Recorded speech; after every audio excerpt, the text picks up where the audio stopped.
Hi everyone, Sandy Reese here with StampinCrew.com. I'm an independent Stampin' Up! Demonstrator. Got to roll my sleeves up so we're ready for a great, really easy card to do today. As you can see, we are using I'm trying to think of the name of this punch, the Point Label Punch. It's very pretty and it's versatile. We can do it, punch two different directions for different looks.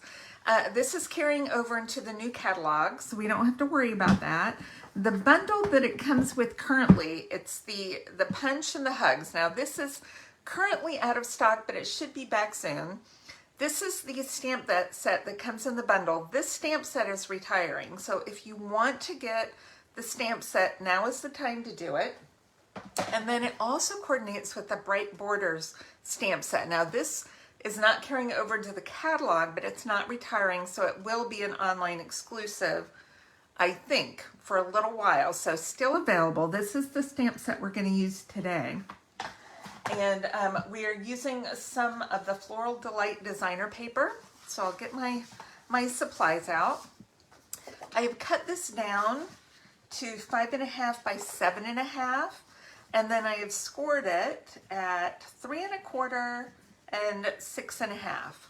All right, so I'm going to fold on my score line, my first one. This is going to be our card front.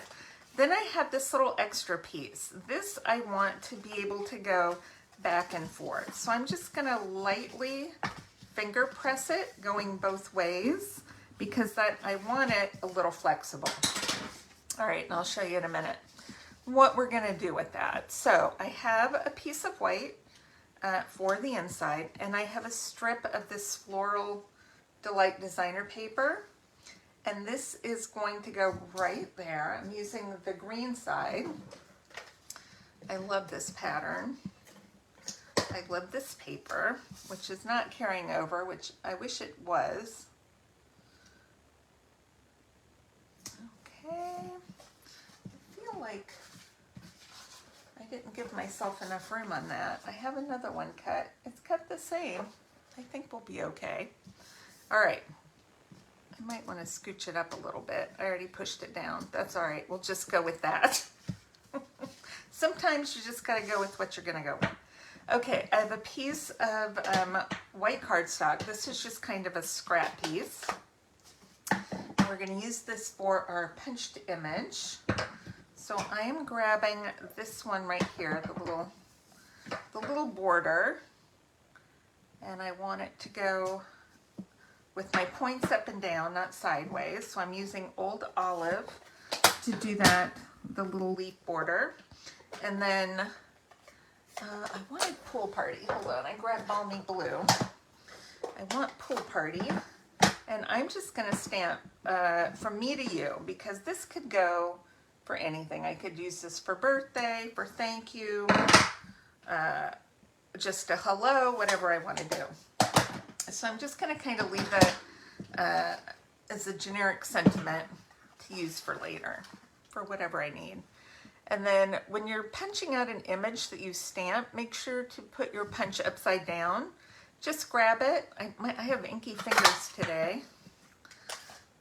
I meant to go wash those again before I started, but we're going to just have to be careful. That's all the stamping I'm going to do, because I don't want to do the inside until I know what I'm going to do.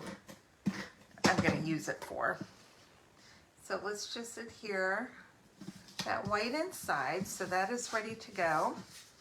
And then I have cut another piece of the designer paper, and I'm going to adhere that to this Old Olive cardstock.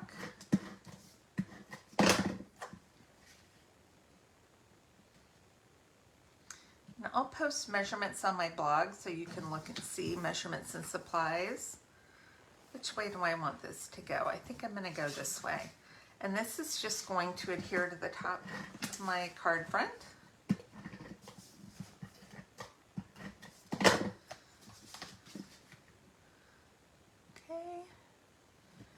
Just like that. And then I'm going to take this one, and we are going to use a couple dimensionals just on the right side of this. and we're going to put it right here. I'm going to keep it over just a little bit. And so what that's going to do is keep that closed, and then I can open it, and then it keeps it closed just like that. Isn't that cute? Just kind of a fun opening card. Then I've punched out the medium flower from the Petal Part flower. It does 3 flowers and then a leaf. And so this is the middle flower. And I like to just take these and kind of bend them from the middle to give them a little depth. And I'm going to do the same thing with the leaves, kind of fold them in half. I have got adhesive and everything else sticking to me. Okay. Like to give them a little bit of life and some dimension. And let's grab what I'm looking for, mini dimensionals. Look at that poor abused. My stamps are falling on them. I have a pickle on there. If you watch my video from yesterday, you'll see we did a hamburger with a pickle. And so it's a little messy. Okay, I want to just adhere these so that they're only sticking to that piece. I don't want them to stick to my my designer paper there. I'm going to put that one right there, I think. Maybe coming down. And let's see if we have room to stick this under. Have that going. We'll just have it going that way. Okay. That way it'll move up with the sentiment. All right, and then last but not least, I have a couple of these gems. Don't ask me the name of them. They are retiring, I think. I'm gonna put a big one there. I'll put the I'll figure out what they're called. Hold on a second. Low profile dots. That's what they're called. I think they're an online exclusive. So I don't think they're retiring, but they're nice and they don't poke out real far. So they're great for mailing because it's just a little bump. It's not, it's low profile like they describe. So that's it. Isn't that sweet and simple? I love that card. So easy. So quick and easy to do. I will post measurements and supplies on my blog. Don't forget that when you spend $50 this month, you'll get a kit of our card class projects, which we are doing this coming Thursday. You get a kit of those for free. And you also start earning 10% rewards on all of your orders. So I would appreciate any orders that you send my way. And thanks so much. And I'll see you for card class on Thursday. All right. Bye, everyone.